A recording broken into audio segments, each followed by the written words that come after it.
Good morning, everybody, and I hope you're doing good today. All right,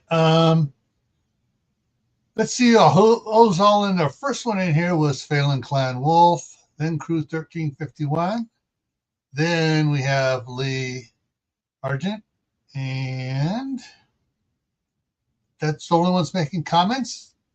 I got higher numbers up here in the corner here saying there's going to be more in here. So, guys, please, at least say hi. Let everyone know you're here. And don't forget to hit the thumbs up down there on the to like it. All right, so let's get over here. There we go. All right, so we're starting today with chapter 21, the passing. Things have really spun up here the last couple of chapters. Things are getting all things are happening quicker and really shaking things up. No pun intended to what is actually going on here, too. All right, so the passing, October 21st, early dawn of the passing. Kimberly woke up feeling different somehow. Then she realized the room wasn't shaking. "Oh, that's nice," she said to herself and snuggled tighter to Michael. Then she realized she wasn't wearing her pajamas. She was still in her clothes. Dang that drug knocked me out quick. I don't remember getting into bed, she thought to herself, and giggled, thinking how embarrassed Michael was not to have put her pajamas on, put her into her pajamas.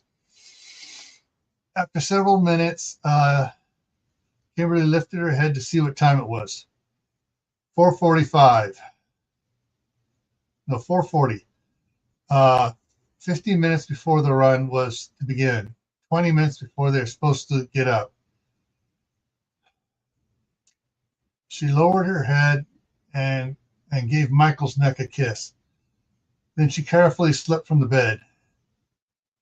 She stretched and shook her arms to get herself fully awake. Then she unbuttoned her blouse and dropped it into the dirty clothes hamper. And she peeled off her pants and tossed them in the hamper. "You better stop there," Michael said softly. "Yeah, we don't have time to misbehave," she said wistfully. "Do you want to misbehave?" "No." "Yes." "No." "Huh?" Michael asked, confused. "I do, but we're not married." I do, but not until we're married." Then you better get dressed and stop showing off your hot body to your fiance," Michael said as he pulled the sheet and blanket over his head.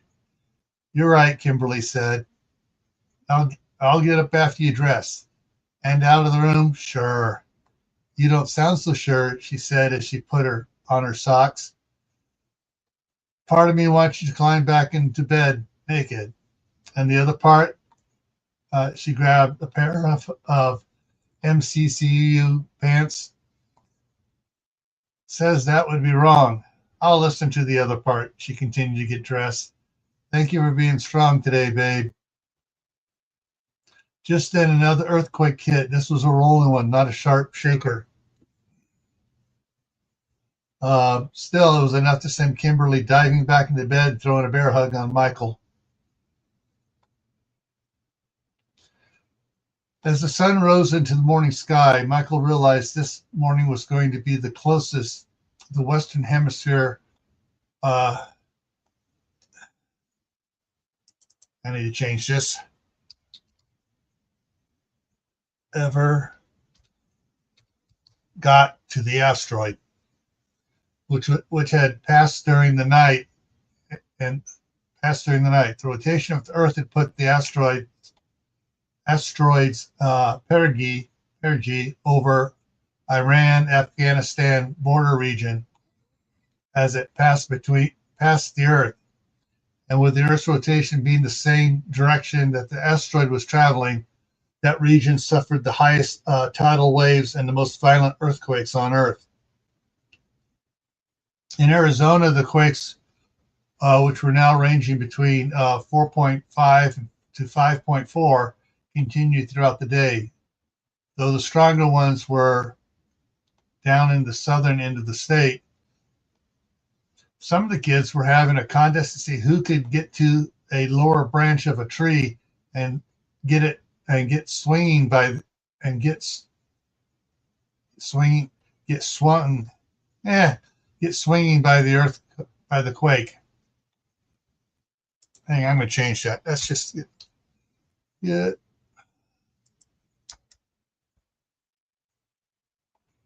Get swung by the earthquake. The more that did it, the more that joined in. The laughs and the giggles of the children helped ease the tension of the adults. Larry started his pistol class mid-morning. He, with Jake and Dan, encouraged most of the women to take it. Janet sat in on it too, as she hadn't had any real training. The other women were a little surprised to see her there wearing her Ruger 8-shot 357 revolver on her hip and her Glock 10mm in a shoulder holster. They were even more surprised when Kimberly walked in wearing a double shoulder holster and her new combat belt and holster, then sit down at the tables with the rest of them. Starting the class of everyone introducing themselves and what experience. Hang on, I put it up. I need to put something in here. Larry.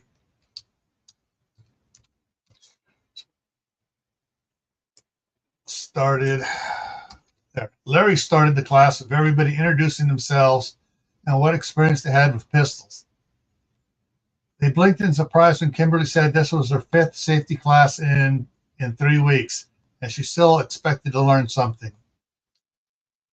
After the class, Susan, Kimberly, Monica, and Janet asked to see the mobile home to see. Let me change it.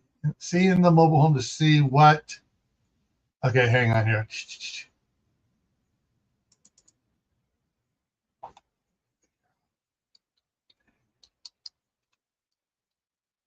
Figure out what Larry might need. Yeah, change it to figure out what Larry might need. Shady Hill Homestead's in here. KP Heathen's in here. Welcome, guys and gals. Let's see here. Some of the local residents had dug out some tables and chairs that they had relegated to their barns and given them to Larry.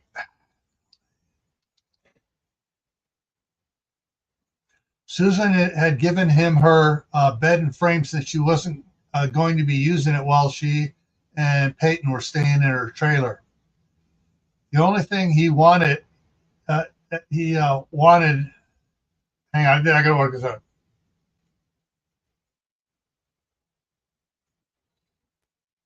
The only thing he wanted but didn't have was a coffee maker.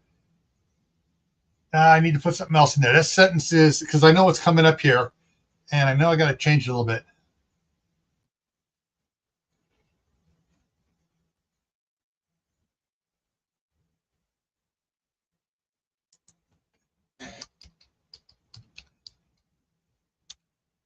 He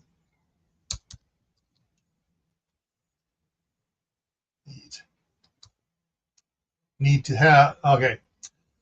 The only thing that he wanted but didn't really need to have was a coffee maker.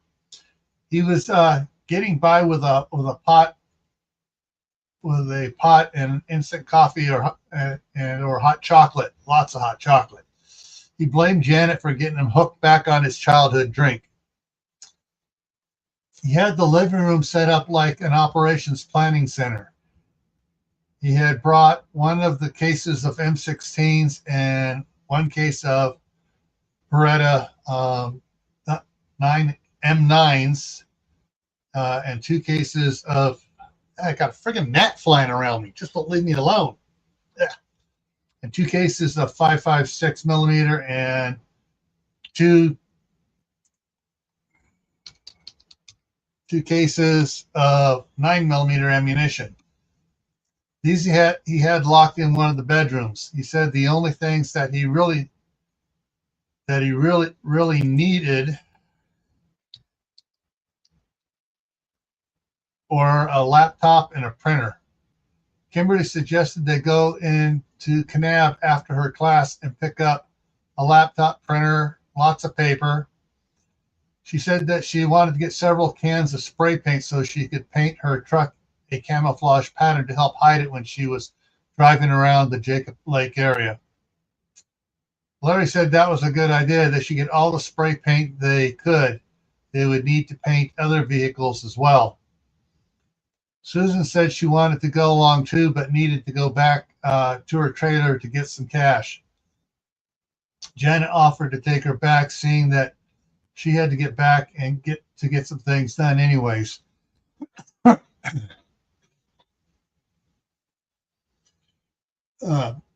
After class, Kimberly drove Susan, Larry, Peyton to Kanab. Several stores were closed due to the earthquakes, but more than half were open. They cleaned out 2 hardware stores of all their greens, browns, and grays, and black spray paints. Then Larry got a laptop, laser printer, and several ink cartridges, and several cases of paper, a laminator, and lots of laminating sheets. Kimberly was getting strange looks from several people. She was wearing left eye, so she wasn't wearing her eye patch. It was the fact that her MCCUs were the set that Douglas Cooper had procured for her. They had all the patches insignias for an active duty lieutenant in the 3rd Forcon Marine Battalion. When she paid for the spray paint, she used her new birth date. When the one cashier balked at her stated age, she pulled out her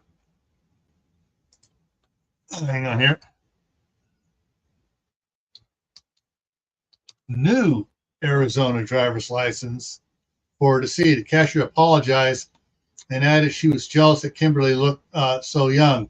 Kimberly said it was the Marine lifestyle of all of the exercise.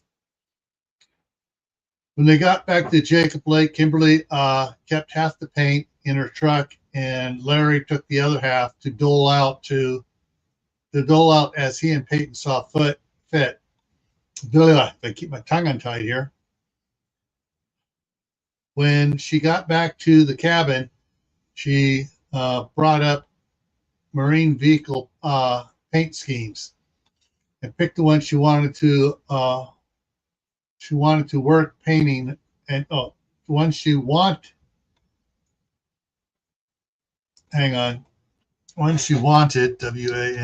wanted and went to work painting her truck.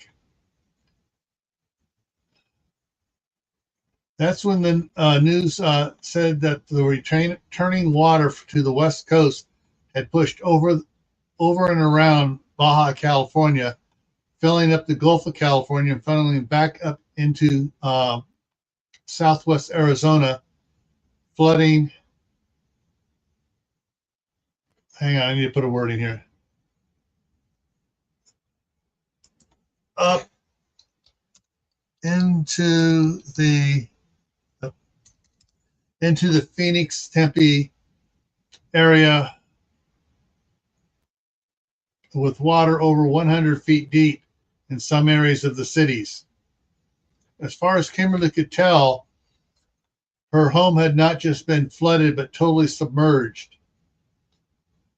A melancholy tear came to her eye, thinking about the house, then about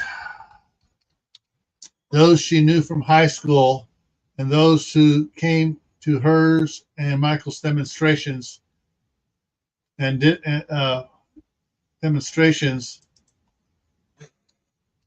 but didn't listen to them. They were sitting down to dinner in the cabin when another earthquake hit them. This was about a 4.6. Why did I put an M in there? I know why.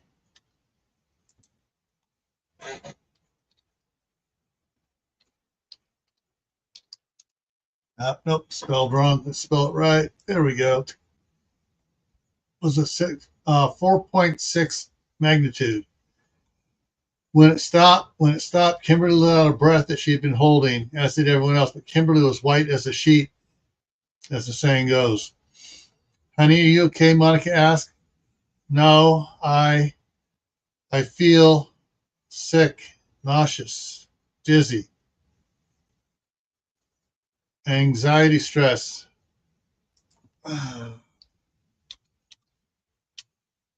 I don't know. Maybe why.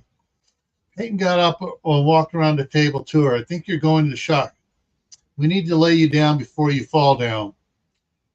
Michael reached over and slid one hand behind her back and the other under her thighs. Peyton did the same from the other side as Kimberly passed out.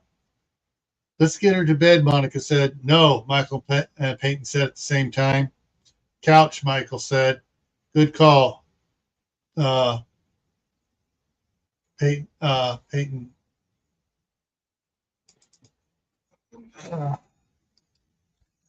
replied. We can elevate her feet on the end of the couch. Mom, get a blanket. Monica, get a clean washcloth and get it wet. What's the washcloth for? She said she was thirsty earlier. She can suck the water out of it. It'll keep her mouth moist, and what she swallows won't make her vomit. That must be a Boy Scout trick, Peyton said. Yep. Grab her feet, Michael said as he took hold of her shoulders and laid her back against the back cushions. Peyton picked her feet up and they rotated her. Slide her this way 6 inches, Peyton said as he pulled on her ankles. And Michael lifted Kimberly's shoulders and pushed towards Peyton. Good. Let's see. P.A. said, and they laid her down. And Janet laid a blanket over her. Peyton moved up and lifted her wrist and took her pulse. Kimberly started to moan a bit as the blood returned to her head, and she drifted in and out of consciousness. Here's the washcloth, Monica said as she hurried over to them. Michael unfolded the washcloth and then rolled it up. Babe, suck on this gently. After a couple of minutes, the color returned to her face, and she didn't feel so clammy. Her eyelids fluttered open, and she groaned. Her pulse was getting back down to normal, Peyton said. Oh, honey, you gave us quite the scare. Mom? Yes, honey? What happened? You went into shock. The earthquakes frightened you so bad your body started shutting down. All of your blood withdrew to your core. You didn't have enough blood going to your brain and you passed out, Peyton explained. Ah, shit. Kimberly sighed with exasperation. Then she looked at Peyton. What does this mean for me?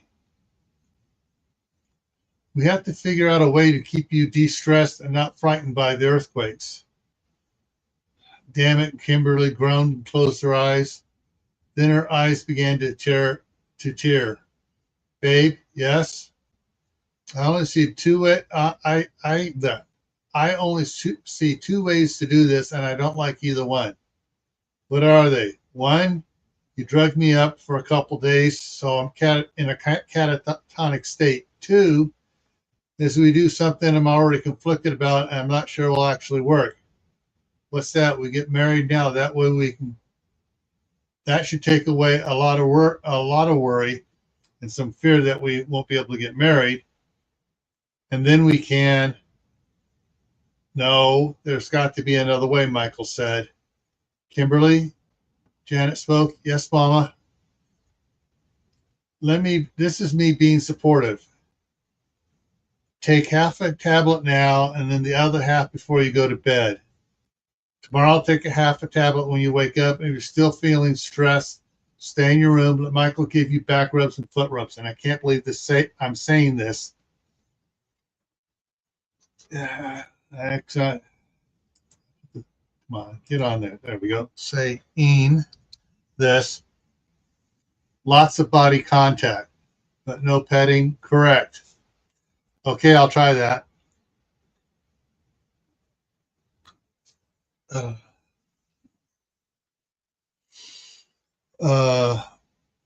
I'll get the tablets ready. Thanks. Should I eat something first?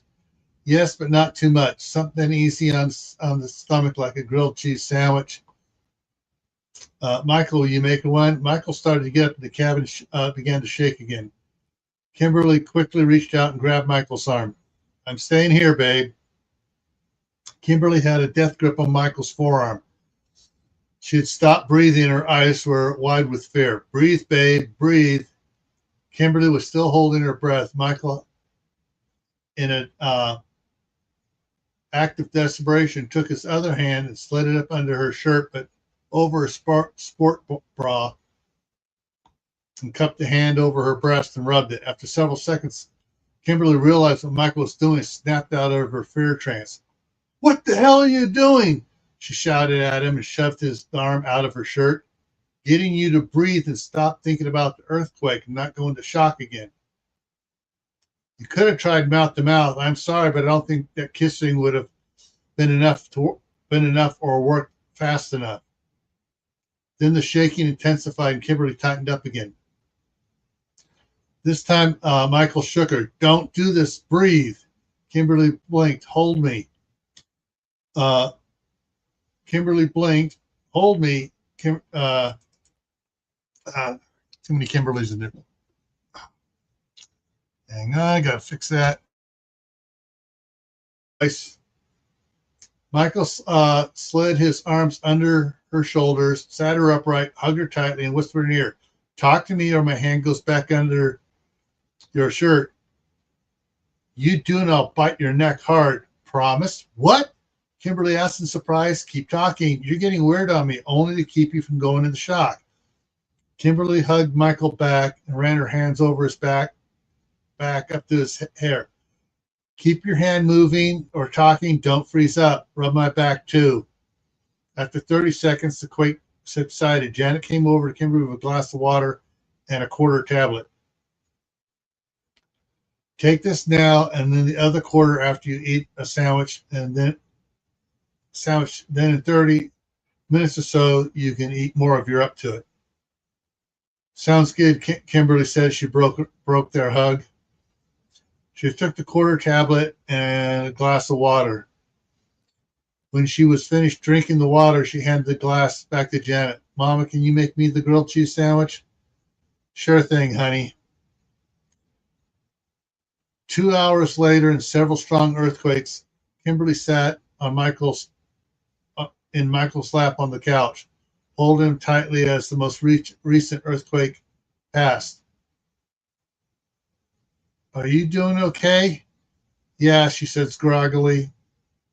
Mama, I'll take the last half of that tablet now. Are you sure yet? Yeah, I'm going to go to bed. And I don't want to be shaken awake until morning. All right then, Janet quipped, realizing that Kimberly set her mind to it and went to get the other half, get the half tablet and a glass of water. Michael slid Kimberly off his lap and stood up. Do you want me to carry you? I'm not that. She started to protest and realized he was just being Michael. He's just being kind and Did I spell that right? Oh, I did spell it right. Yay. He was just being kind and considerate, Michael. Yes, please. Michael scooped her up and carried her into the kitchen where Janet was waiting with the tablet and water. After Kimberly took the half tablet and water, Michael carried her to their bedroom and set her on the bed. Let me know when you have your pajamas on. Then I'll come to bed too. After Michael and Kimberly had left to go to bed, Susan spoke up. Guys, I heard on the ham radio that several of the mountains in the Los Angeles area have collapsed into the earth, just dropped out of sight. What? Exclaimed everyone at once. Shh, she replied quickly. I waited until Kimberly went to bed to tell you guys. I don't want her stressed out any more than she is. Susan took a breath, then continued. They're saying there's a lot of ocean water flowing into the fissures, and that's producing a lot of steam, but nowhere near enough to offset the amount of water. Some are saying the water is pooling, and when the magma returns, there could be a steam explosion or a full-on magma eruption or both. In any case, there's going to be a lot of ash being pumped out for the next couple of days at least. She made quote signs for pumped out. The ash will cover most of Southern California, southern Arizona, most of New Mexico, and reach into Texas and Oklahoma. How much are we supposed to get up here? Janet asked. They're not sure. We may get none or a couple feet. We just need to keep an eye on the wind, Susan said. All right, there we are. Chapter 22 now. This one's a bit longer. What just happened? Thursday, October 22nd, the first full day after it passes.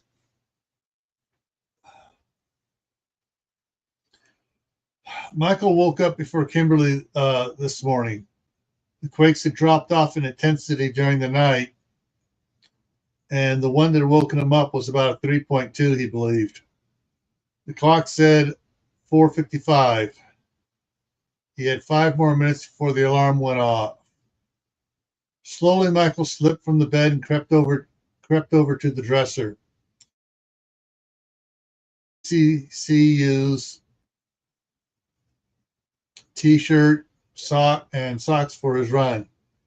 Then he set out a pair of clean underwear, t-shirt, socks, and work jeans for after the run and his shower.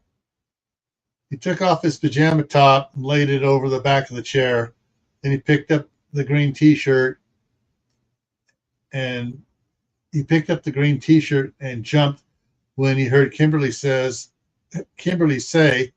"Oh, babe, you're supposed to take it all off before you start putting clothes back on again." "Geez, babe," Michael shouted as he jumped and spun around. "You scared the bejeebers out of me. I told you before I only have so many of them left." But you blush so when I startle you," she giggled as she got out of bed and walked to him. "I like it when you blush." "That's only because I can't make you blush," Michael said as he turned around to face Kimberly. Wait a minute. No, he's already turned around.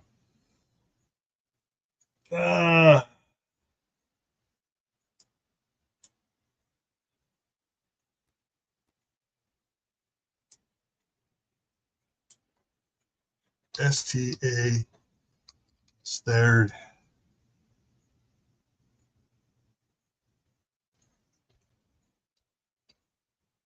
And to take this down there and put an apostrophe S on that. Michael said as he stared into Kimberly's face.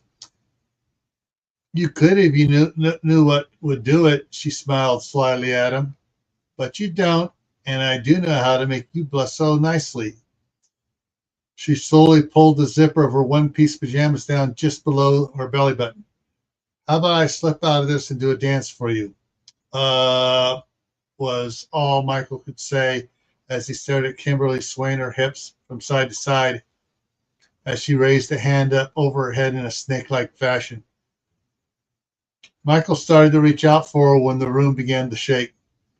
Shit! Kimberly yelled as she rushed forward, wrapped her arms around Michael. Michael received her and hugged her tightly. Her rush to him drove Michael back against the dresser, and they bounced away from it, accelerated by the motion of the earthquake, and landed on the bed. Oh, God, Kimberly said as she took a deep breath and held it. Michael felt her tense up and go stiff. Breathe, babe. You've got to breathe. He looked into her eyes, and they were locked, staring straight ahead. If you don't breathe, my hand's going under your sports bra. He broke free of her embrace and shouted, Kimberly, breathe. Grabbed her by the shoulders and shook her. Her eyes fluttered briefly, then locked again. Okay, I'm going to play with your nipples. He placed a hand on her tummy and began working up towards her breast when he started to push the sports bra up, she snapped out of her trance. What's happening? What are you doing? She asked in a panic and a little angry. Getting you to breathe again, he pulled the hand back. If the earthquakes don't stop by tonight, we're getting married. Why? Because I yelled at you, I threatened you, I shook you, and you still wouldn't breathe. You were stuck in that horror trance. I panicked. The only thing that caused you to come out of it was what? I had to feel you up and start to pull your sports bra up before you snapped out of it, Michael bemoaned. I didn't want to do it, but it's the only thing that got your mind off the earthquake. Oh, yeah, the earthquake. Kimberly realized the room was still shaking a little. Then she looked into Michael's eyes and saw the fear there.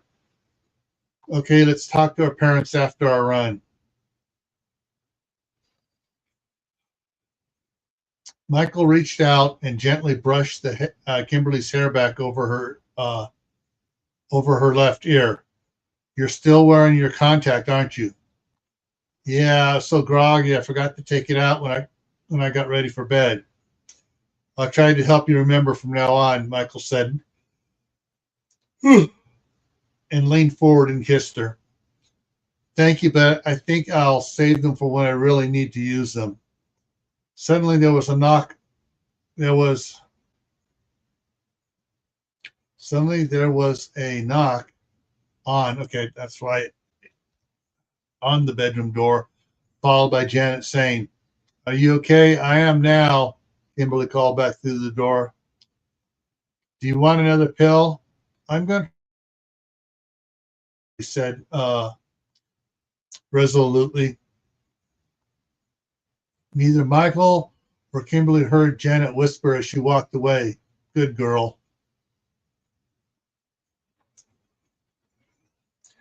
We better get dressed for a run. We're already behind schedule, Michael groaned.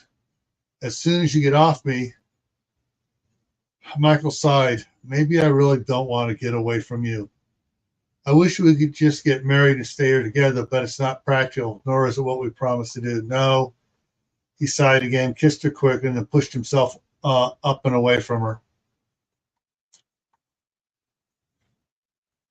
At Peyton's suggestion the day before, Kimberly had picked out a new route for the morning run. She plotted a course that followed the off-road dirt trails for most of the run. The only part that was still on the main road was from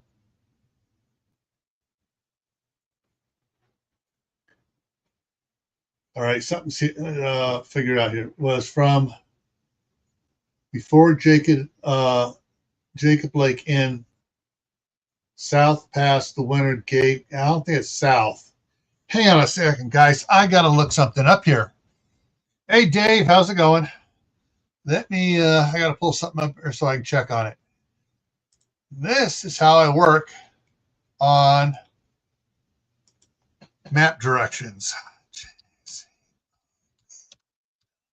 Jacob Lake in. Boom. All right, let's go to Jacob Lake Lane. Check it here. Okay, it is south. Okay. Yeah. So it is south past the end. All right, that works. I had it right. I was thinking, I thought it was more east than it was south, but at that point it is definitely south, and then the road turns east afterwards. Okay. Before Jacob Lake Inn, comma, south past the from Jacob Lake Inn, south past the gate for the past the winter gate for the road to the North Rim to the Forest Service roads.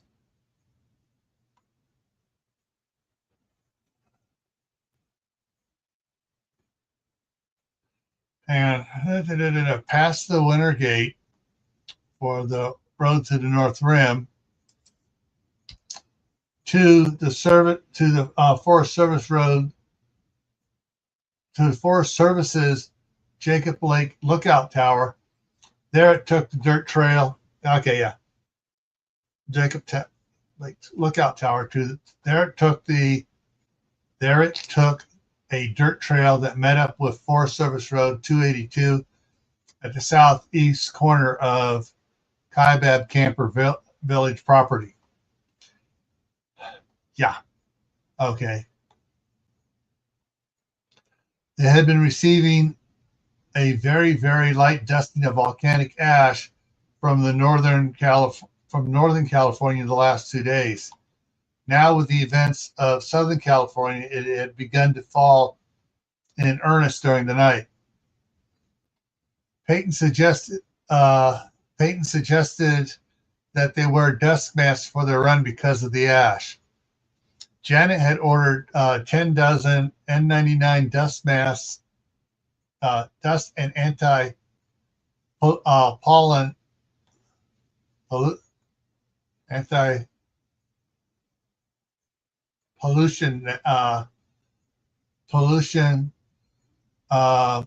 anti-pollution military grade cotton cover masks that were washable and several dozen rolls of the filter material. When Peyton saw Michael and Kimberly wearing them, he went back into Susan's trailer, grabbed several half-face balaclavas that he had and gave each of them one. Kimberly got a huge grin when she held hers up. It was a red skull face. Michael was given a dark green skull face, and Peyton had a white one with blood dripping from the eyes. They took off on their run, and the ash was kicking up behind them as they ran. Kimberly expressed concern about any of the kids running with them unless they had dust masks of their own. When they got to the Kaibab Camper Village, they gave Larry one of the N99 masks. He got his own half face, and it was a wolf mask. Larry suggested they start carrying M16s on their runs to get used to the weight in case they got into a combat situation and needed to do fire maneuver. They talked to those that were supposed to run with them and told them if they wanted to run, they needed to have breathing protection. Two of the older teens had dust masks and wore them under their paintball masks. Three of the younger teens also had dust masks.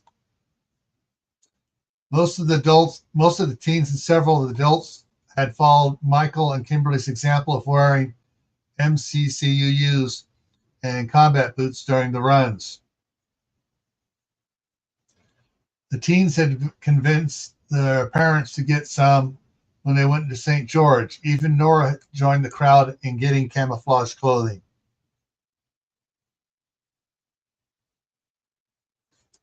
Hang on.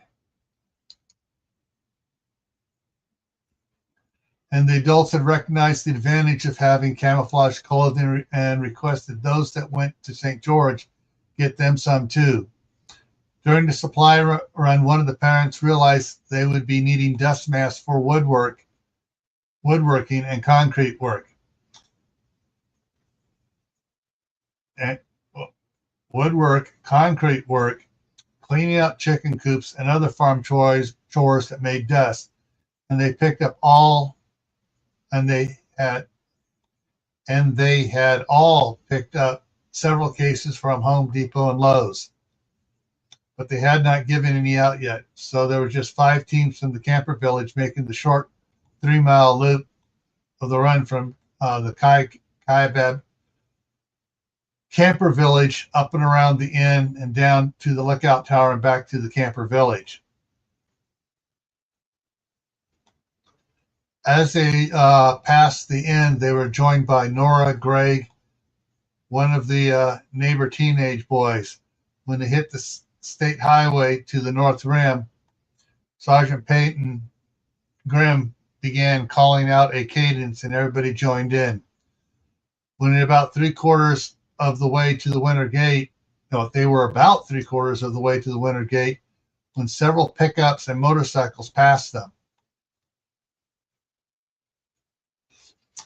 Michael moved to the side and waved everyone past them. When he was even with Larry, he picked the speed back up. I think those people are going to be trouble. Why is that? Larry asked. Those were gang bikers. They, I think they're planning on holding up at the North Rim, Michael explained. Larry thought for a second, nodded. I think you're right. We'll have to turn them around. We'll have to turn them. Yeah, okay, sorry. I'm adding words I'm not supposed to be adding as I read. We will have to turn them back. Michael charged his M16. This may get ugly. Larry did likewise. I agree. Kimberly to the rear, Michael yelled. When Kimberly dropped back to the rear, so did Michael.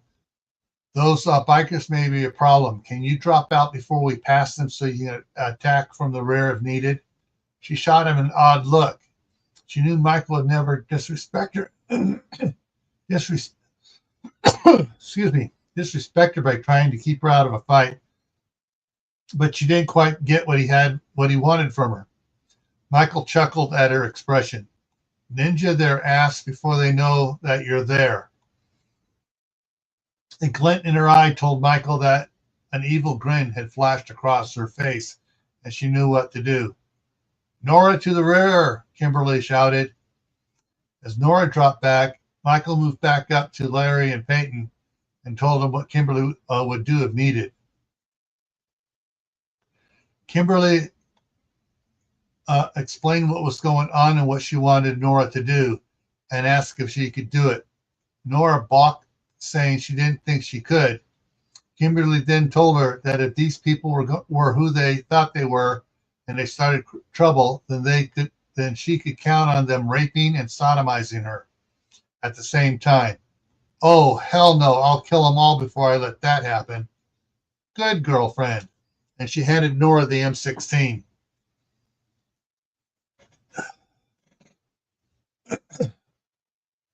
The vehicles are arranged with 4 motorcycles in front, 3 pickups, and 2 motorcycles in the back.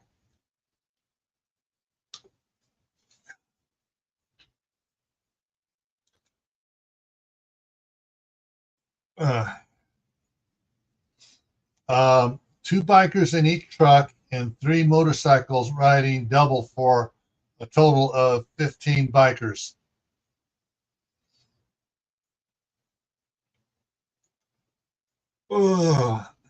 Yeah.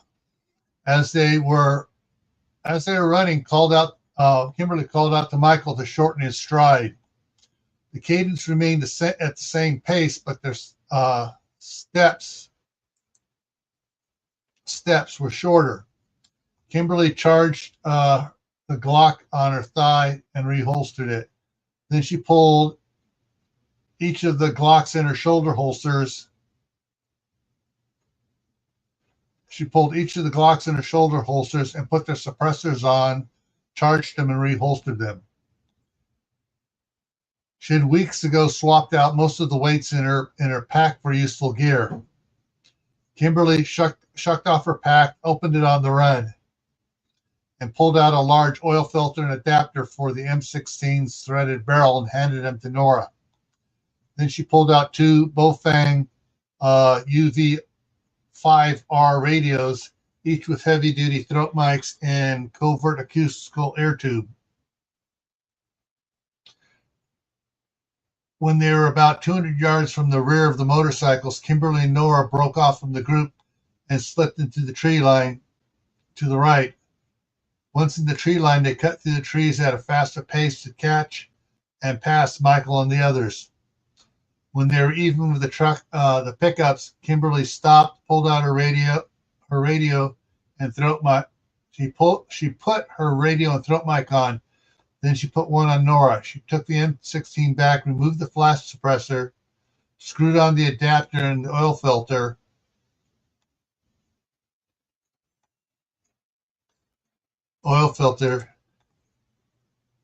She had pulled from the backpack, from the pack. Then she dropped the pack. She set the fire selector to single shot and moved it one notch up. Showed it to Nora and moved it one notch up and handed it back to Nora. 4-man suppressor, the safety is on. To move it to fire only when I'm going to shoot, right? Right, one click only. Let's move forward a bit. The guardrail started about 35 feet after the intersection where they would have turned off a state route 67 and onto the forest road onto forest road 461 to go to the Clark's cabin. It ran on both sides of the shoulder, the 270 feet to the winter gate. And then it ran and then it ran another 900 feet. When the forest department first locked the gate, Bob's group placed several downed trees from hang on, I got extra words in here. From the start of the guardrail at the forest road 461 and ran them 100 feet to the trees on both sides of the State Road 67. So not even dirt bikes could get around them. Every day they added more trees to the blockade. There was no room for a person to walk between the gate post and the guardrail. However, they could step up onto the guardrail to get around the gate.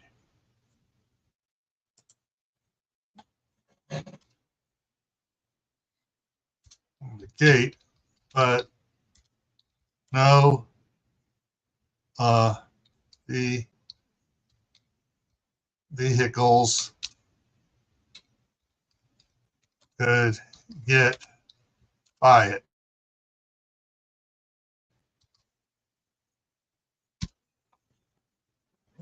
Hang on.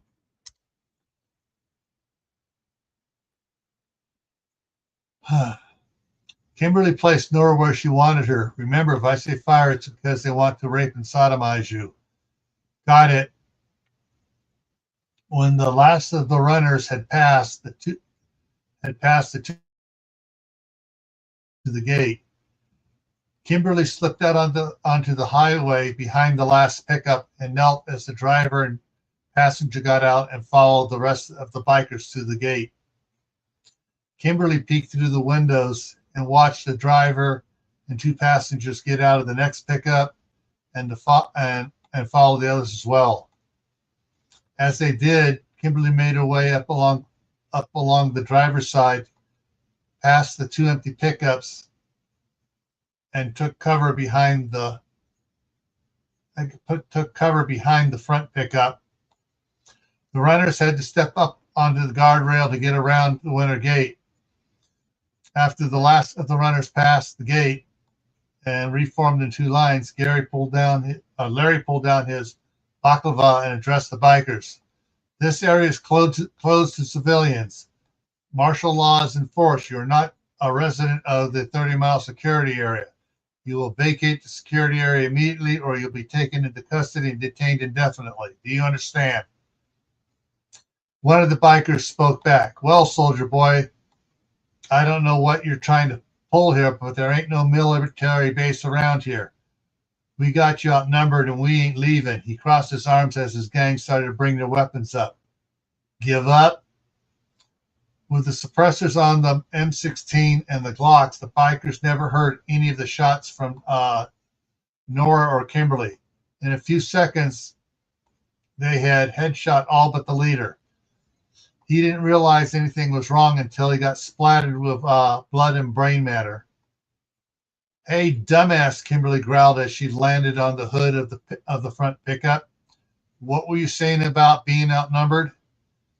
The biker brought up a hand and wiped blood off his side of his face and looked at his hand in shock. Slowly, he looked back to his right and saw the members of his gang lying dead on the pavement. Then he looked back to his left and saw the same thing. Slowly, he turned around until he was looking at Kimberly wearing her red skull face balaclava, how you pronounce it. Hey, dumbass. Hi, dumbass. Hi. Good, you know your name. Now strip. What? Kimberly shot him in the calf. Every time you don't do what I say immediately, I shoot you. Strip. He started stripping and cussed under his breath. Kimberly shot again. No cussing me, dumbass. Sorry, he gritted through his clenched teeth. You can keep your shorts on. Yes, sir. That's right. When he was down to his shorts, Kimberly spoke. Arrow, duct tape. Vesson, pronounced Vesson, because you're reading it. I'm pronouncing it correctly here for you. Vesson Hunter. Help him duct tape his hands, feet, mouth, and eyes.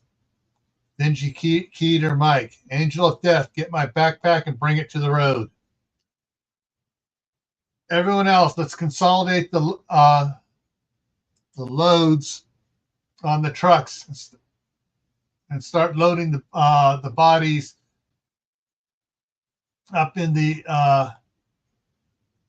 Hang on, I gotta clarify this a little bit better here.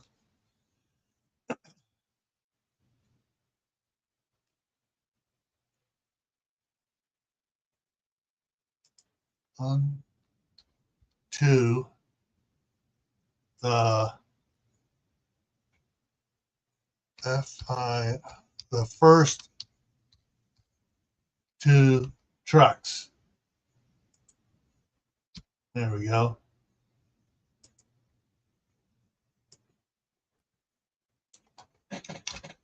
When that's done, start loading the bodies up into the empty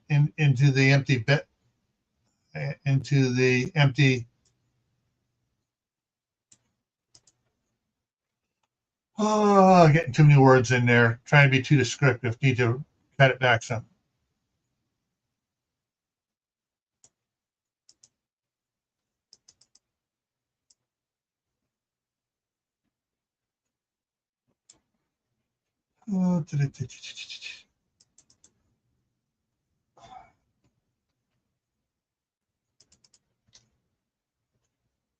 Pickups.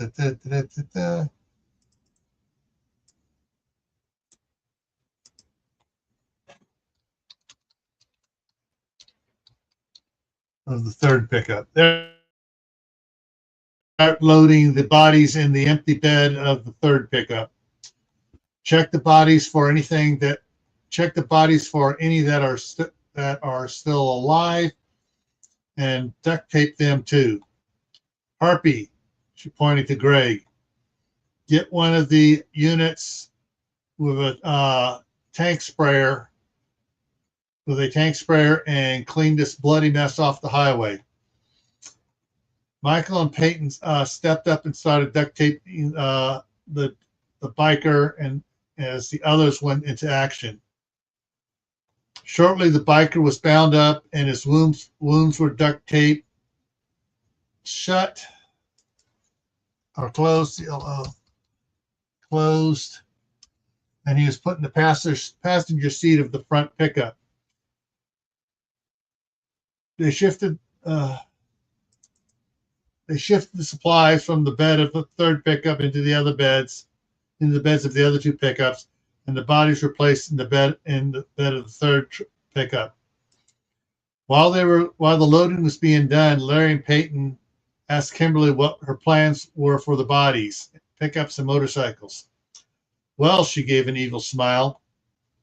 I have a few ideas from some of the books I've read.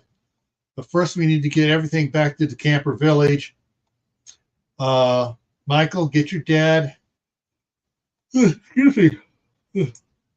Get your dad to bring the excavator to the camper village. We need to dig a big hole.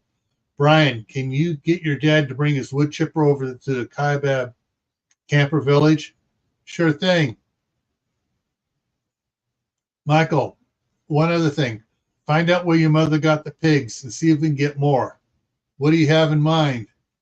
Wild pigs and even domestic ones have been known to eat other animals, including humans. Now, a big wood chipper will make pig slop real quick. No fuss, no muss. No sign of the biker gang. We have a bunch of pigs. Hang on, let me switch this around. Take that from there, put that up there. Brian volunteered. We were getting ready to thin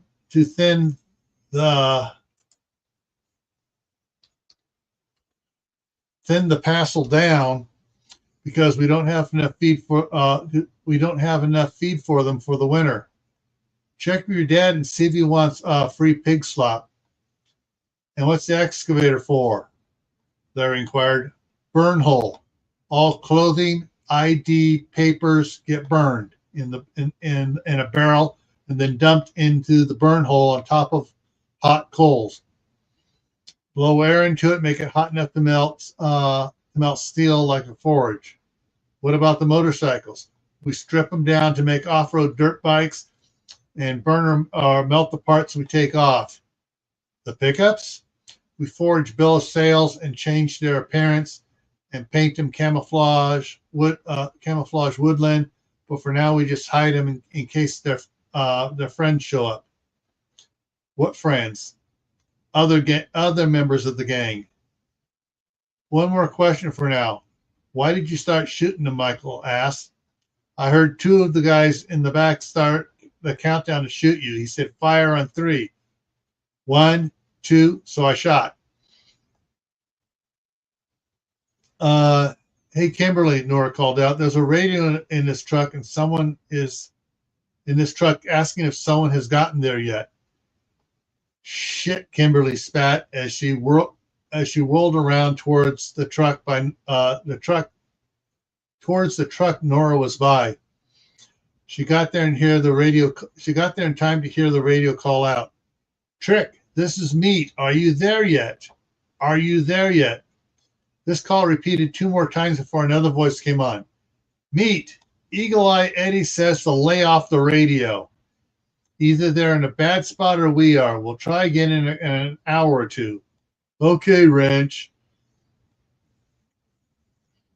Well, what do you make of that? Kimberly asked Peyton and Larry and Peyton. This was a scouting party, Larry said. And we don't know how big of a force is following them, Peyton added. We need to have an emergency meeting ASAP, Kimberly said. Ugh. But my suggestion is that we lock down the roads and have those at Marble Canyon block the bridge and post signs that it was damaged by the earthquakes and is not safe to use. We need to get signs up saying, Army Corps of Engineers, Michael said. What? Peyton, Larry, and Kimberly all asked. The signs need to say by orders of the Army Corps of Engineers, and they have to have their emblems on it. You two will go to the sign with a sign to and see the town marshal and tell him that the bridge is damaged and the road is closed, and that engineering teams will be out to fix the bridge as soon as they become available.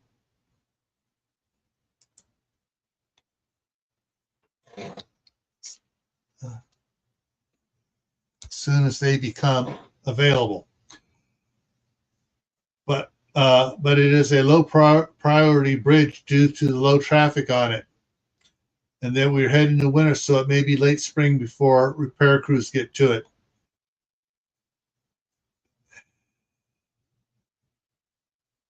Get him to have the city maintenance department put up the sign and block the road, and let him know that it is his responsibility to keep any evacuees from trying to use the road. Locals that live out this way can use it, but they should find other ways around the blockade, or you have to staff the blockade 24/7 to let them through. Good idea, Kimberly said, and looked at her watch. 0630. We need to wake up all the adults and get them to the maintenance building for the meeting. We've got a boatload of work to do and a short time to do it. Okay, let's get these pickups back to the Kaibab camper village, Larry said. 30 minutes later, all of the adults were gathered in the maintenance building for an emergency meeting.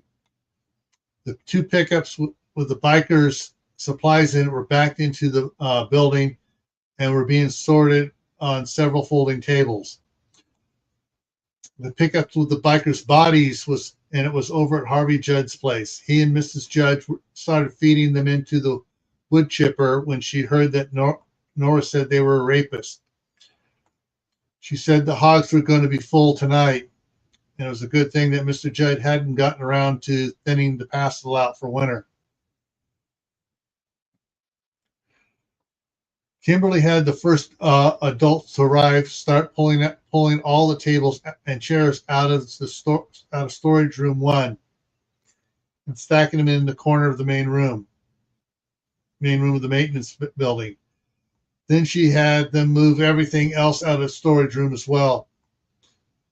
Michael radioed his parents and told Benjamin to load up the dump trailer with the excavator, power tools, straps, fender washers, screws, plastic sheeting, and a couple of 3x12 planks. He also asked his mom if she'd be able to get more pigs right away. She said she would be able to check in a couple hours.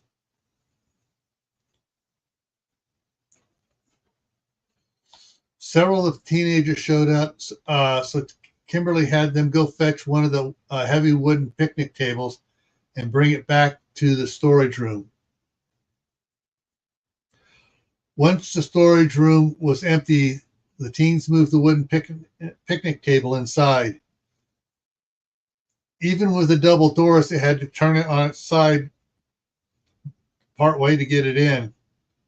Bob brought over several rolls of garden plastic and duct tape. They lined the floor with plastic, moved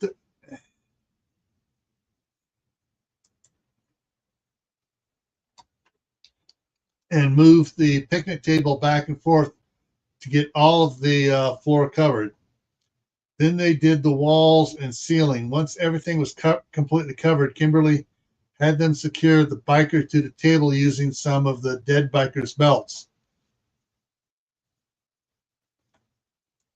They sat the biker on the 3x12 bench and hit him with a stun gun, knocking him out.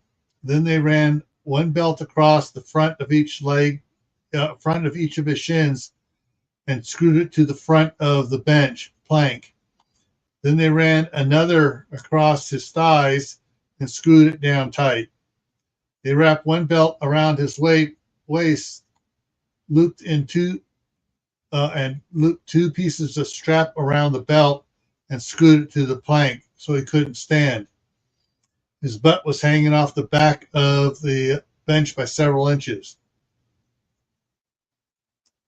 Hang on.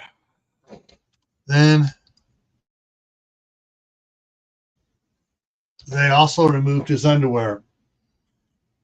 They cut one belt and made a couple of short straps, wrapped his wrists, and screwed the straps down to the top of the table with his arms out in front of him. Then they took some longer pieces, screwed one into the table, ran the strap over his forearm near the elbow, around behind the elbow, on the upper arm, and back across the forearm, and screwed it down on the other side of the forearm. The arm was so secure that it could not be moved without breaking or dislocating his own arm or shoulder. They repeated it on the other arm and then the feet.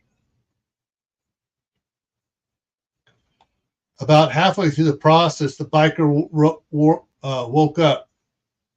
Once he was awake,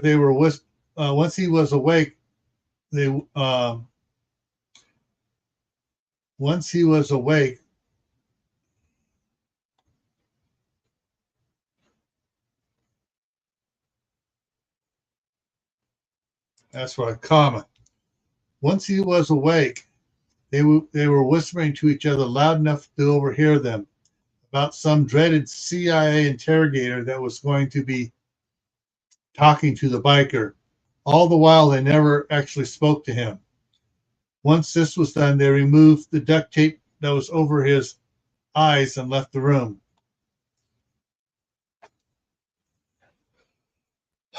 Benjamin and Janet arrived while the biker was being secured to the table.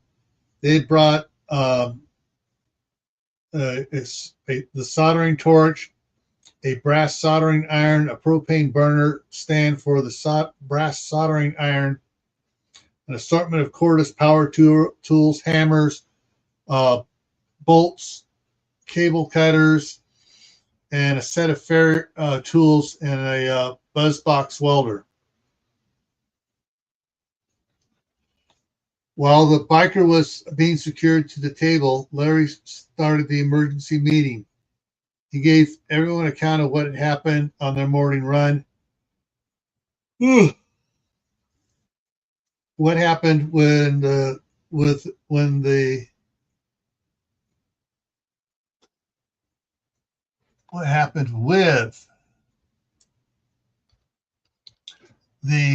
confronted. Oh, sorry. Nope. Get this back. When they confronted, that's the proper word. When they confronted the bikers and how Kimberly and Nora took them down. It turned out that Nora had shot 3 of the bikers.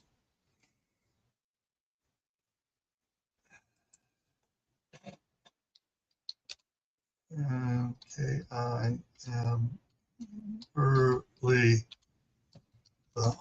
and Kimberly the rest.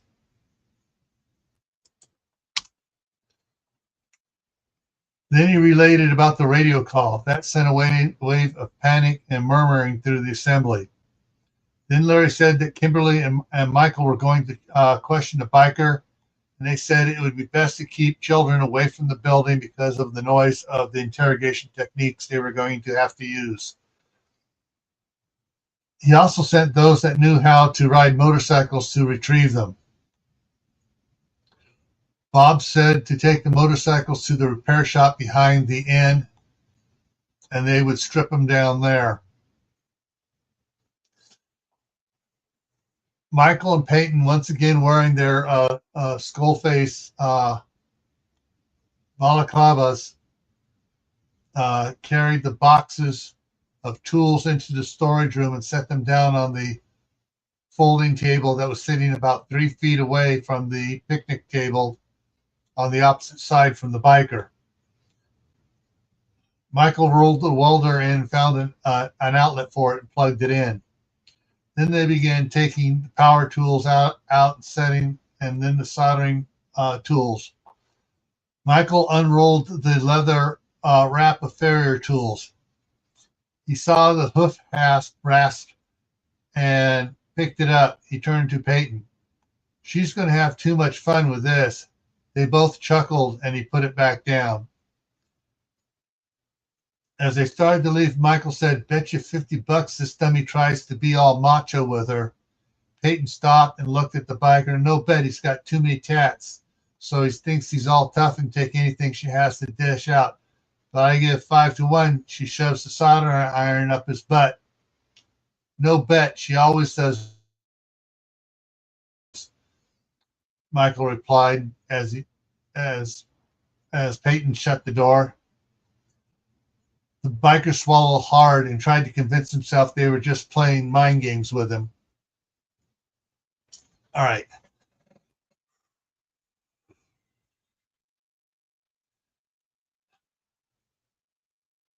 All right. Hang on a second. I got to go get something. I will be right back.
Had to go get a throat lozenge.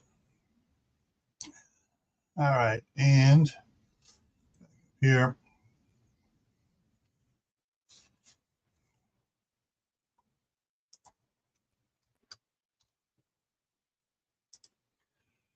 Right.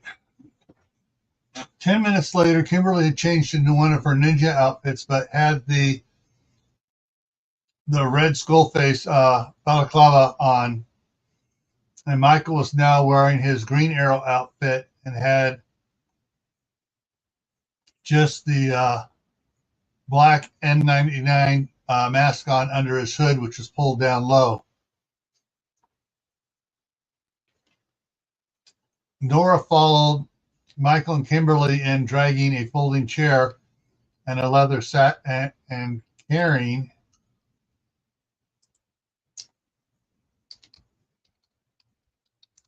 and carrying a leather satchel.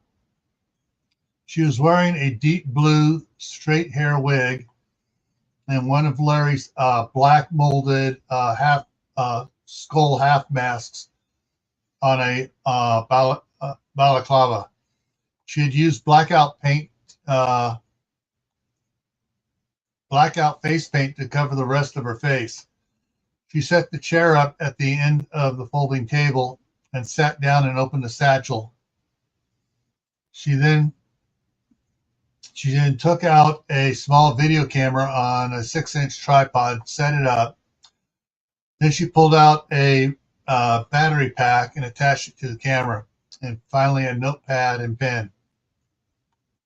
Camera is recording, she said to Michael and Kimberly. Then, as she was told to do beforehand, she turned and acknowledged the biker, but spoke in a slight British accent, something she hadn't been told to do. I am with His Majesty's Secret Service, which you know as MI6. A number of us have been assigned to the CIA through your State Department to work with the DOD to interrogate terrorist criminals. My code name is Angel of Death. I will be conducting your interrogation and taking notes of your responses. Name, please. Baker didn't respond in any way. She wrote and spoke. Subject 3 refuses to give his name. That's when Kimberly turned and faced the biker. She'd picked up a 4-pound hand drilling hammer slyly, and when she walked in the room, now she swung it with full force and brought it down on the biker's little finger of his left hand so fast he didn't have a chance to try to move it out of the way. The impact crushed the bone from the tip to the first joint, squishing bone and flesh flat. The biker screamed. Even though he had duct tape over his mouth, the scream could still be heard outside the building. Hey, dumbass, did you forget what I told you before? You should have tried to respond even with the duct tape on your mouth, Nora said, and then wrote and spoke. This little phalange of the fourth finger of the left hand smashed with 4-pound hand drilling hammer. Result, bone crushed, tissue destroyed, but still attached. Good work, Red Assassin. Then she looked at the biker. Name, please. He immediately started mumbling loudly. Oh, would you like us to remove the duct tape from your mouth? He shook his head, yes, rapidly. Do you promise not to cuss at us and speak in a quiet manner?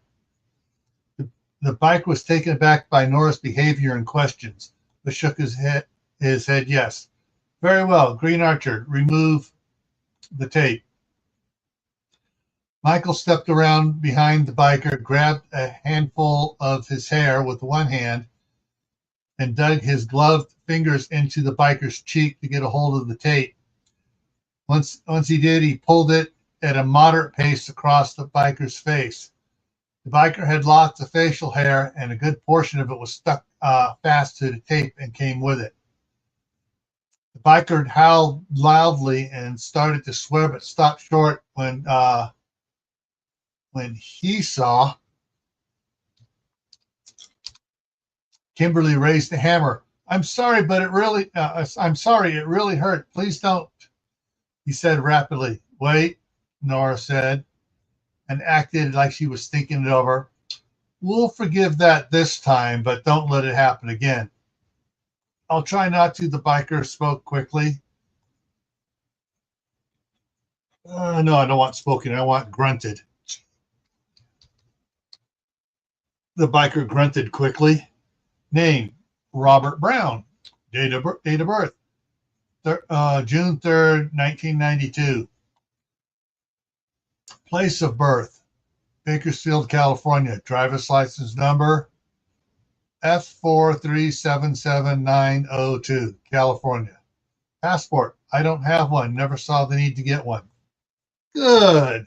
Now, how many people have you raped? Nora asked, deviating from the script that Kimberly gave her. She turned and looked down her nose at him. I lost count years ago. Assassin? Nora said sharply. Wait! Screamed Robert. Over 60, counting the ones that changed their mind, and I made them do it anyways.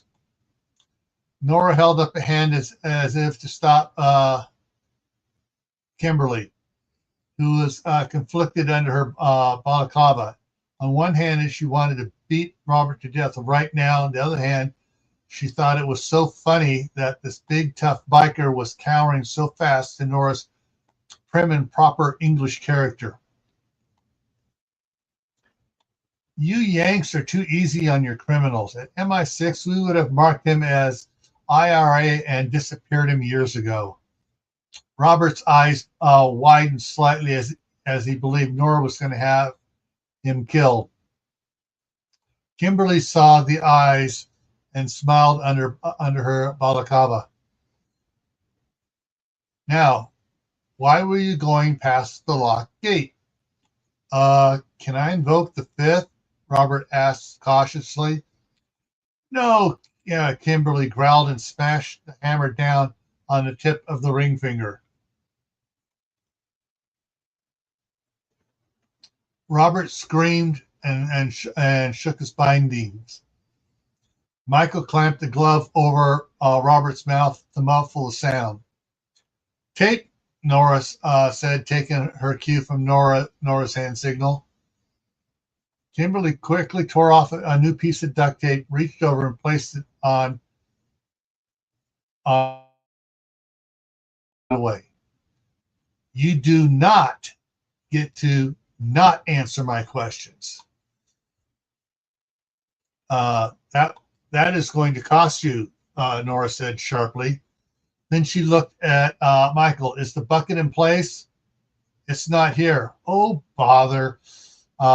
Nora said, feigning annoyance.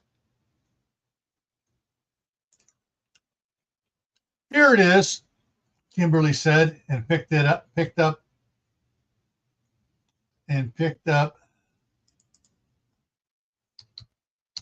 the 5-gallon bucket from against the wall and handed it to Michael, who placed it under Robert's butt, which was hanging out past the edge of the bench he was strapped to.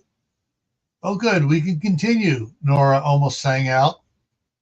It was all Kimberly could do to keep from laughing. Now, what was he asked? Oh, yeah, something about something.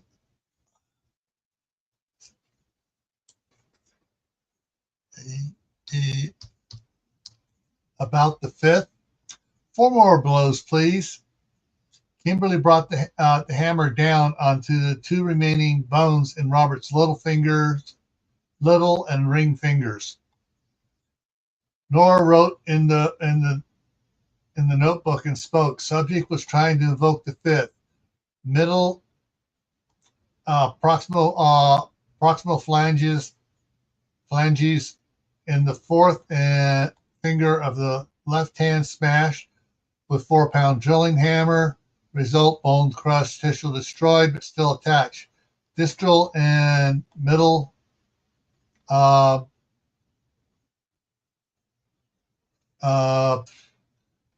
phalanges in the 3rd finger of left hand smashed with 4-pound hand drilling hammer. Result, bones crushed, tissues destroyed, but still attached. Nora sighed loudly. It seems that you do not appreciate the position you are in, Mr. Brown. You are going to need some extra behavior adjustment. She got up, walked to the middle of the table.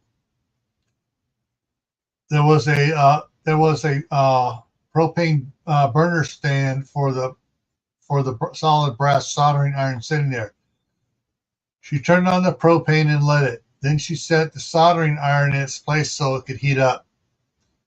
Suddenly there was a sound of liquid splashing into the bucket on the floor as Robert peed himself.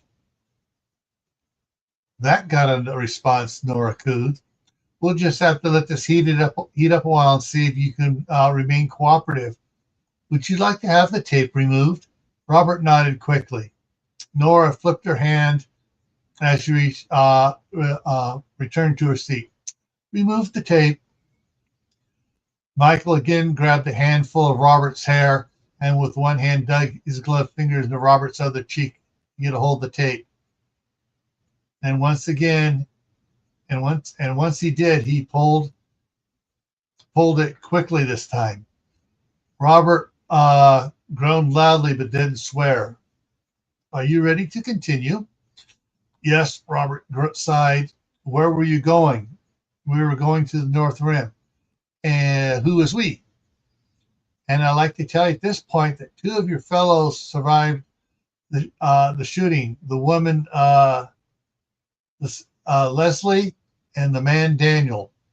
We've already questioned them separately, of course. And the woman quickly told us everything she knew. The man took a little more encouragement.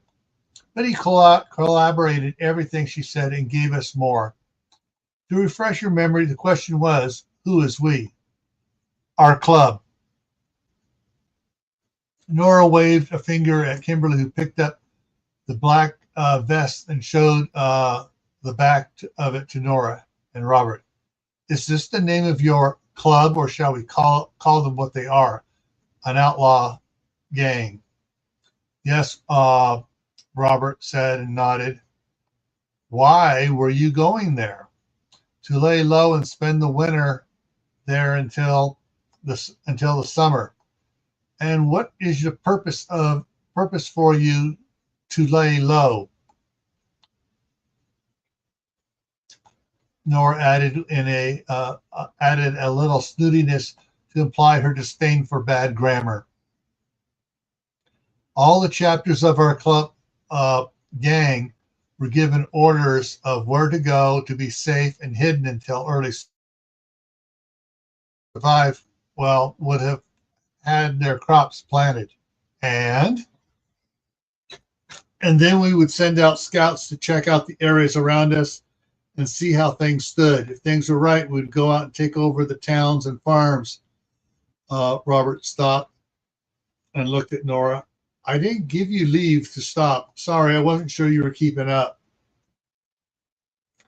Anyways, we were to kidnap a lot of the farmers and local leaders' kids and ship them off to other areas that our gangs had taken over. And we would receive kids from those areas. That way the kids wouldn't be eager to run away, wouldn't be eager to try to run away. And if an area was too strong for the chapter assigned to it to take over, they were to check in and reinforcements would be sent, or they'd be pulled to reinforce other areas. We are a reinforcement chapter. We were to wait at the North Rim until we were called for. And what if you don't get called? Eagle Eye Eddie has those instructions in a sealed envelope. How many are coming to the North Rim? 127 from our chapter plus women. There might be 243 from Albuquerque, from the Albuquerque chapter that might be heading this way, plus women. We're not sure. You see, they were mixing it up with a rival gang, and we don't know if any or all of them are coming. And just what was your little group supposed to do here today? Nora said, like she already knew. We were supposed to set up like we were camping out at the Monte campground, then check out the area and report back on how many people were still up there. When were the others planning on coming? They will be here in a couple of days, Robert said, like he didn't want to say it. Nora picked up the notebook and scanned for a couple of seconds. Where are they coming from? Barstow, California. Where are they now? Kingman, Arizona. And how long have they been in Kingman? 5 days. Why so long? We've been checking the area around here for the last couple of days. What exactly have you been doing since you left Kingman? We left 3 days ago, drove up to Page. We broke up into 3 groups and spent most of the day checking out the city, where gun shops were, how many cops, out of towners, food supplies, and such. Why did you break up into smaller groups? We weren't supposed to draw attention to ourselves. A pickup and 2 bikes don't stand out like 3 pickups and 6 bikes do. Then what did you do? We camped out at a campground on the shore of Lake Powell. Wall of Weep, I think, was the name of the place. There were 42 groups there. The next morning, we headed to Kanab. We broke up just before we got into town and drove through and headed north to Mount Carmel Junction. We took Route 9 over to I-15 and went to St. George. We broke up into 3 groups again and checked out the place like we did in Page. We also picked up some 4-season tents, some below zero sleeping bags, because some of the guys said at the sporting goods store said it gets really cold in the winter at all the year-round campgrounds. We had dinner and drove back through Hurricane, Colorado City. That is a weird place. Then Fredonia and Kanab again, and to Dark Sky Campground where we spent the night. Anything happening in any of those towns? 2 pickups of local punks followed us from St. George. We jumped them, beat them up, took their guns, smashed their pickups. Anything else noteworthy from your little scouting trip? Noteworthy? Oh, my notebook in the middle of my in the inside of my vest, inside pocket of my vest, I took notes. I was wondering when you're going to tell me about it. I just forgot, he said with an embarrassed tone. Kimberly shifted her stance, stiffened. Please don't smash my fingers. I just had a brain fart. Try not to let it happen again, Kimberly hissed. When was the last time you contacted him? Last night from the plateau above Hurricane. Good. Oh, how good was the signal? Not as good as I thought it would have. Not as good as I would have thought, being so high up. There must be something interfering with the signal. Volcanic ash in the air, Kimberly said. Oh, yeah. Didn't even think about that. And what if they get a garbled radio response, as if you're trying to talk to them, but your radio isn't working right? They'll come in a couple days. What supplies do they have? Robert sighed. We jacked a couple of Costco and Walmart trucks and a couple grocery store trucks. We have 7 full of food and other stuff. Nora looked at the notebook in her hand. Only 7? Yeah, 7 big trucks. We got a couple small bakery trucks with bread and pastries. Oh, and a gas truck full of gas and diesel. Your memory is slipping, as is your companions. They didn't say anything about pastry trucks. Tape, Nora said to Michael.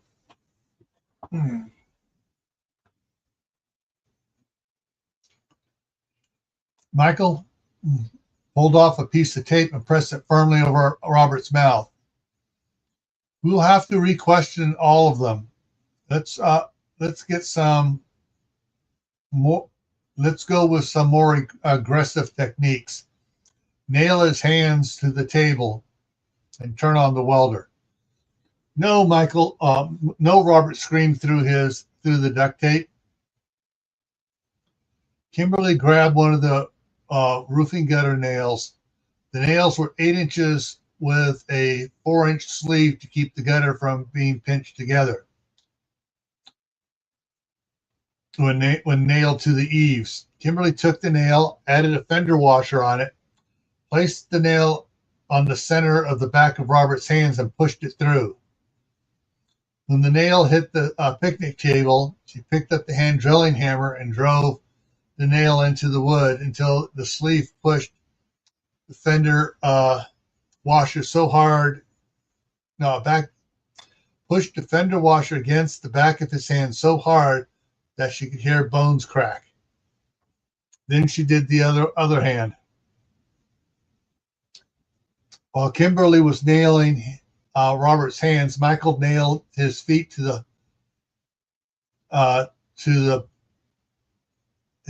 his feet, and then I jumped the line up. Michael nailed his feet to the plank they were strapped to. Then he connected jumper cables to the nails in the feet, and then cross-connected to the ones in his hands. So the right hand and the left foot were connected, as well as the left hand and the right foot. Kimberly connected the ground clamp of the welder to the nail in Robert's left hand. Stuck a welding rod into the rod holder, known as a stinger, and then touched the nail to Robert's right hand. Robert stiffened and then relaxed when he didn't get shocked. Oops, my bad. I forgot to turn it on, Kimberly said, acting innocent. She reached down and flipped the power on. The welder was the type known as a buzz box, and it began to hum. What setting should we start at? 60 amps. I wanted to be able to enjoy the full spectrum of this energizing experience. Robert started shaking his head violently and shouting no against the duct tape.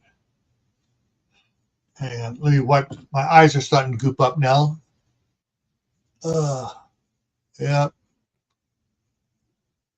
About an hour and a half through.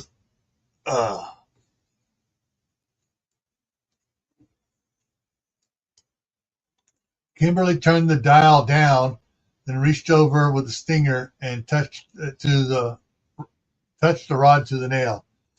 Robert stiffened and shook as the current coursed through his body. Away, and Robert sagged in his restraints.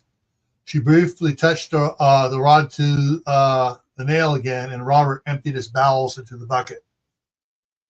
What the F made you think I wanted to smell your crap? And she jabbed the rod into his stomach.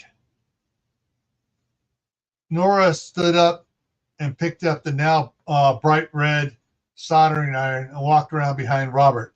Leaning down next to his ear, he whispered, "You forgot to say something about weapons or explosives." He pressed the red-hot soldering iron against his anus for several seconds. Then added, "That should seal that up."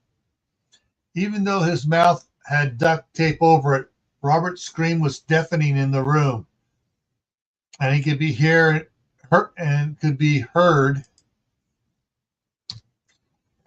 in almost every trailer and RV in the Kaibab camper village. His physical reaction to get away from the soldering iron was so intense and violent that he dislocated a hip, a shoulder, and an elbow. Nora lifted herself up on the bench and turned and sat on the table next to Robert. She wiggled the still red-hot and now smoking iron in front of his face, and spoke sweetly and softly, but loud enough for him to hear. Now, when I take the tape off your mouth, you're going to tell us everything you left out. Weapons, how many, what type, explosives, how much, what accessories you have, ammunition types and amounts. If you if you were planning on if you're planning on getting more, when, where, and how. Uh, uh, Hang on, let me get this up out of my eye.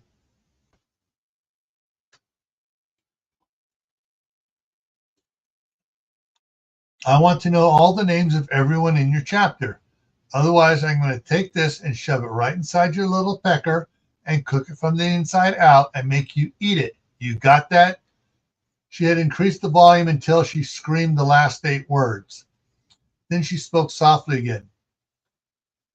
Just look into the camera and spill your guts. Get everything off your chest.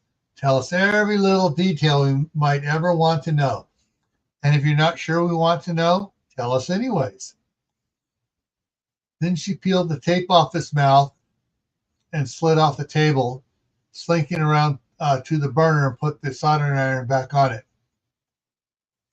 Robert sat there whimpering. Talk. I'll be listening outside if you stop. Well, you figured that out.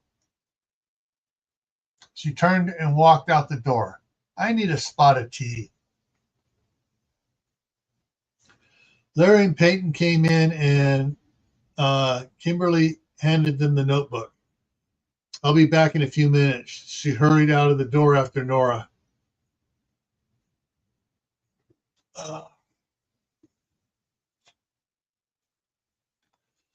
Kimberly found Nora on her knees vomiting into a trash can. For several minutes she continued even though nothing more was coming out. Kimberly realized that there was something more going on and knelt next to Nora and put her hands on her shoulders. Greg and Lisa came hurrying over to them. What's wrong? Lisa asked as she dropped to her knees beside her daughter. Mom, she looked up at her mother. Do you remember Terry, your friend who killed herself? Nora shook her head, yes. She killed herself because she was gang raped. She described them to me. That animal has the same tattoos as the ones that did her butt. Nora heaved into the bucket again. Kimberly fumed and stood up. I'll help you feed him into the wood chipper while he's still alive. Nora shook her head, no. I don't want to see him again. Just let me know that he's dead. Kimberly took a step backwards and bumped into Michael. But let's get all the information from him first, Michael said through clenched teeth. Kimberly nodded and turned and went back into the supply room. An hour later, Peyton and Larry came out with the notebook and camera. There had been 2 more earthquakes during the interrogation. She didn't even notice them. She just stared hard at Robert. They said that Robert had provided information on where 3 other chapters of gangs from California were going to go. 3 other gangs from California were going to, and the 3 chapters that were supposed to come to the North Rim for the winter. When he ran out of things to say, Kimberly had given them the camera and chewed them out. Michael got a puzzled look on his face, then his eyes widened. He quickly turned to run towards the supply room when he heard muffled screams. He got to the door, but it was locked from the inside.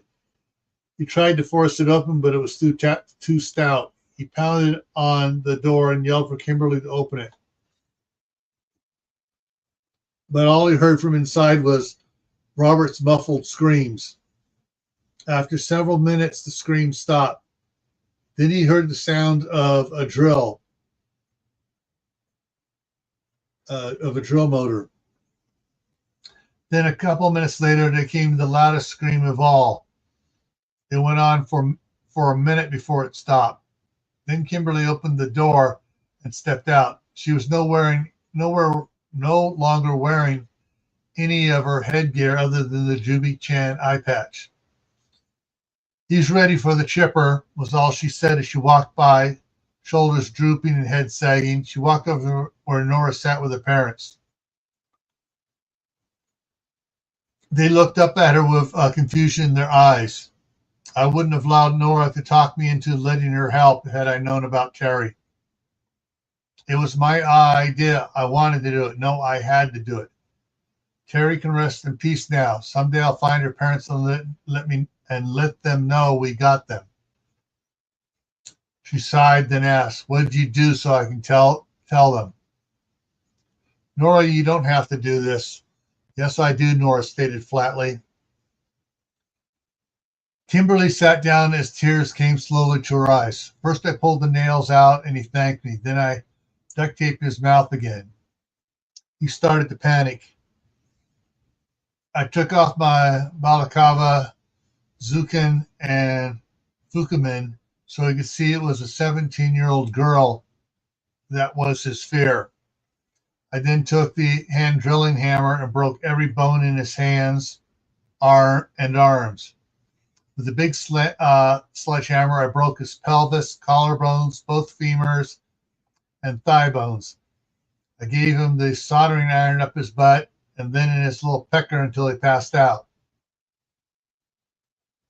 I think if he hadn't passed out, he might have died. Anyways, he's going to be pig food. Thank you. I wish I could be more like you." "What?" Lisa squeaked. "No, you don't.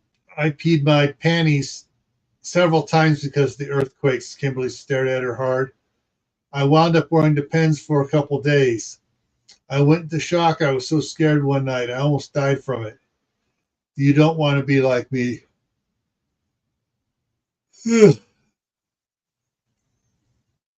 "But in your videos, your demonstrations, you were fearless," Nora protested. "You can even talk about yourself like that. No one else can do that. Nobody else can do that." "Yeah, maybe, but fighting people is one thing. Earthquakes, like intangibles, are much more difficult. Besides, you were amazing in there. When did you get an English accent?"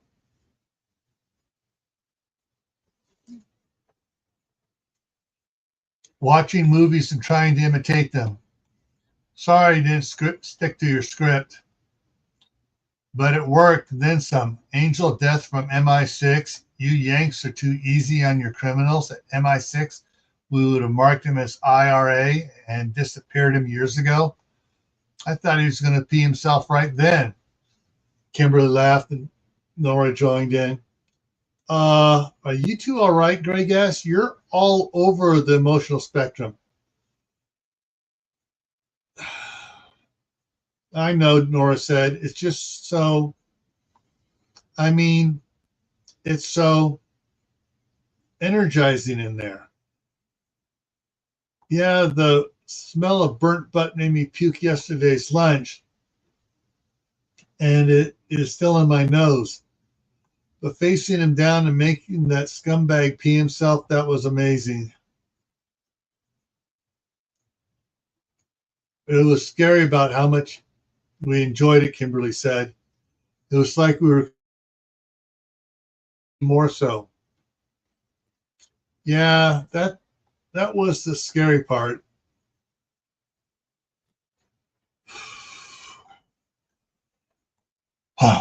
um, "That was the scary part, and how good we were at it," Nora said, suddenly sober. "I don't want to be that way. I hope it doesn't get as bad as it does in those books." "Me too," Kimberly sighed, "but I'm thinking we don't have much say in it." "You just have to hold on to your inner light and keep it from going out," Lisa said. "We all do," Greg added.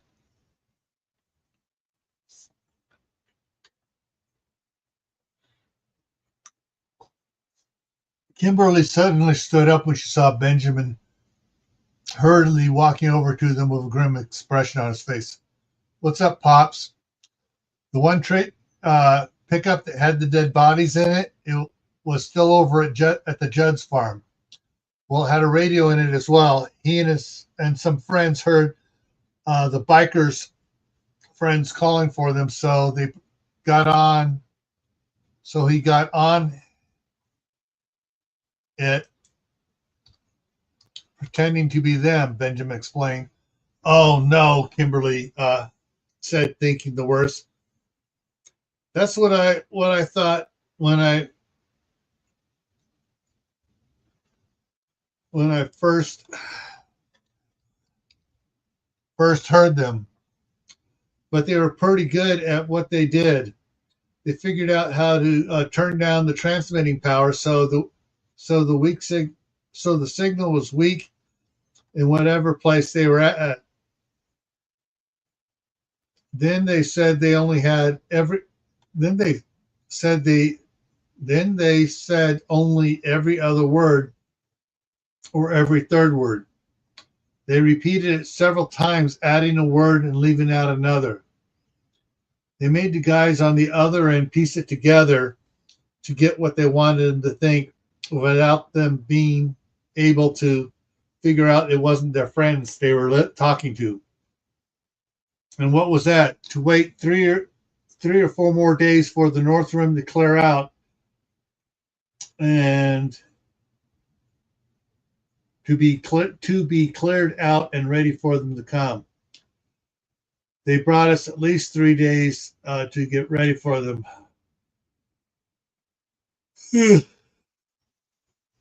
Sorry.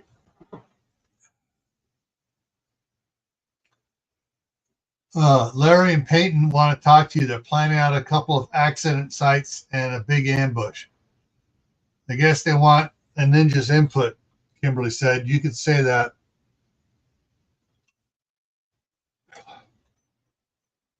During the interrogation, several things happened. Those monitoring the ham radios reported that a message was being repeated on the most common call and message frequencies.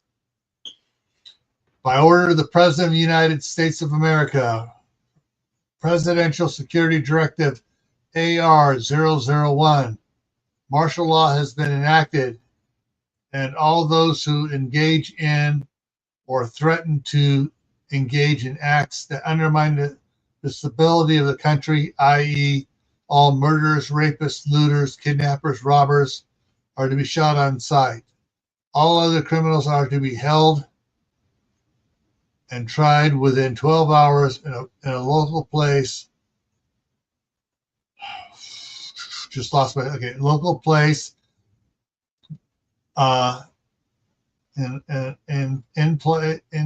In place. 12 hours in place. Oh, in 12 hours by in place local, state, or federal authorities. If none are available, the area DHS SAC has authority to act as judge. That's what happens when your eyes get blurry and you miss one little word. Doesn't make any sense at all. Oh, man. It's goop in my eyes from the dryness. It's just driving me nuts.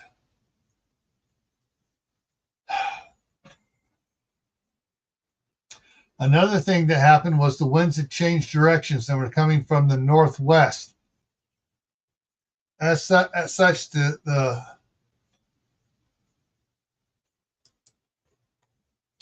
HEAVI, the heavier ash from Southern California had stopped coming in their direction.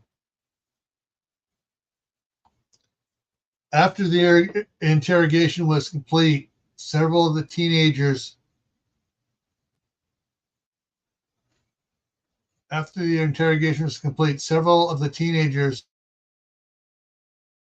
about the bridge at Marble Canyon being damaged and closed to being damaged and closed, including what Larry called an excellent rendering of the Army Corps of Engineers logo. Larry and Peyton drove back to the Kaibab camper village after delivering the two signs to the town marshal. Hang on, to the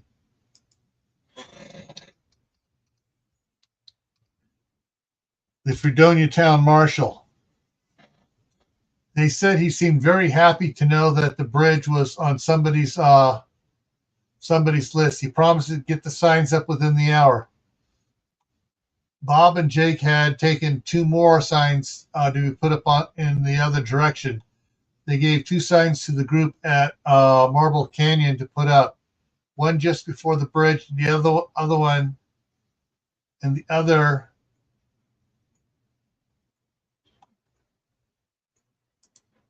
closer to Bitter Springs, where US 89 and US 89A split. While they were gone, Michael and Kimberly worked with the residents of Camper Village to cut down some lodge pole pines for various purposes. The chief of which was building lumber and blockade material.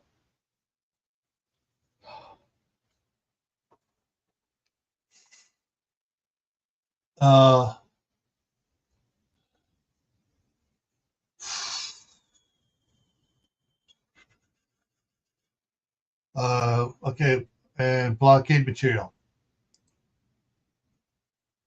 They also cleared a new trail between the Camper Village and the Clark's cabin. With the excavator's post hole attachment, Jake dug holes for corner posts of a couple of pole barns for the cattle and the alfalfa.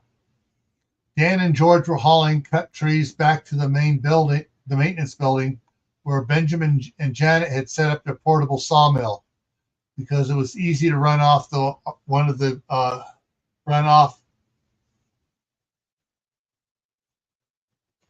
because it was easy to run off of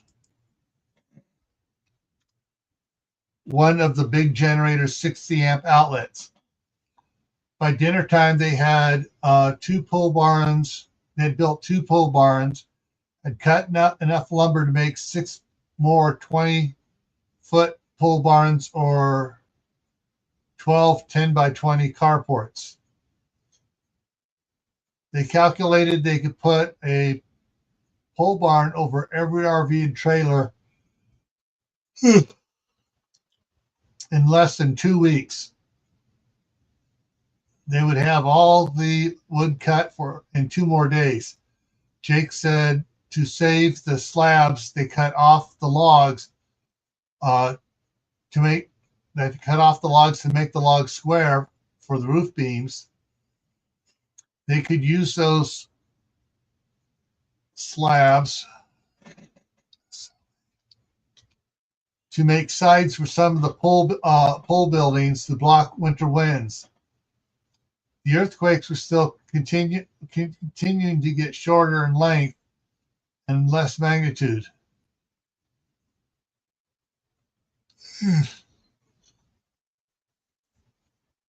Kimberly was able to cope with them again, but still tensed up when they started.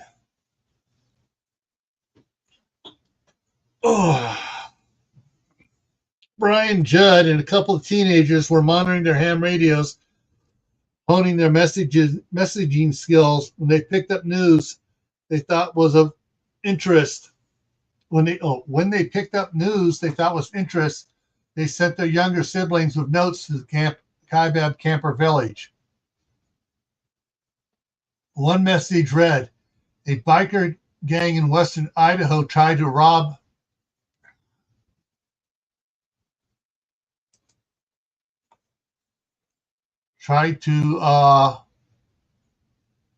rob several businesses and made threats of raping women. A couple of women and a bunch of," no, it wasn't of, hang on.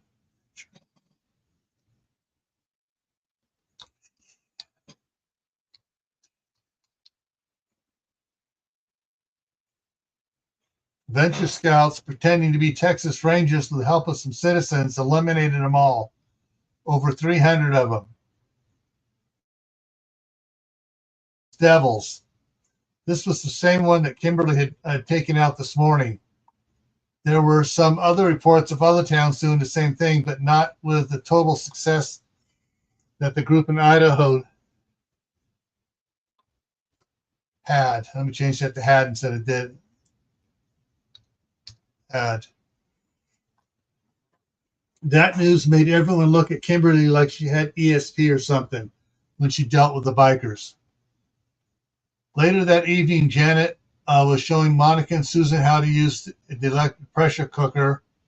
Michael, Benjamin, and Peyton were going over Google Map printouts of the area, marking which forest roads they needed to block and which ones they needed to keep open. Kimberly said she needed some alone time and was outside practicing her martial arts exercises. The winds were still coming from the north-northwest, and they weren't bringing any volcanic ash with them. Michael glanced up from the maps and looked out the front window of the cabin and saw Kimberly going through a series of steps, weaves, kicks, flips, strikes, and poses. To him, as if he had never seen her before. The grace and fluid moves were like unto a ballet. Suddenly she ran several steps, vaulted into the air in a swan dive move, then tucked into the ball an instant before she hit the ground and rolled twice before she exploded straight up into the air about 12 feet. She made a strange stance in the air and came down slower than he thought she should, and when she touched the ground, she became an high-speed fighter, seemingly striking and kicking blows in 6 different directions at once. After she had done this for about 10 seconds, Kimberly suddenly launched into back handsprings across the yard, then just as suddenly stopped in a handstand. She held it for several seconds and lowered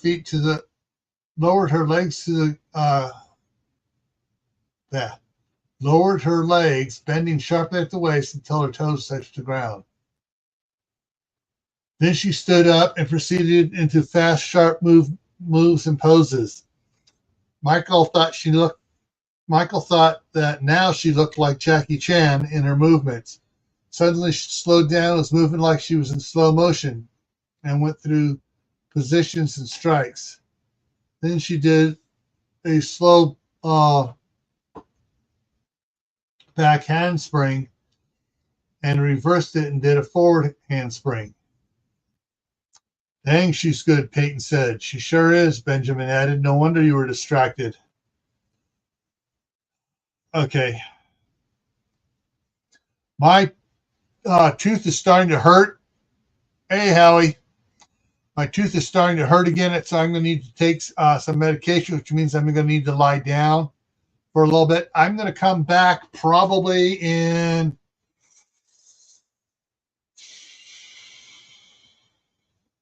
2 hours.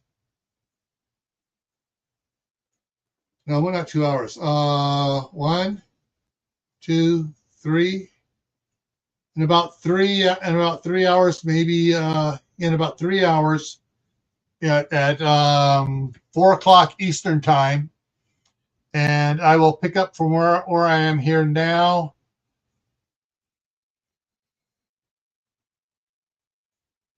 Let me highlight this. I will pick up at this point and finish out the rest of the chapter and the preview of book 2.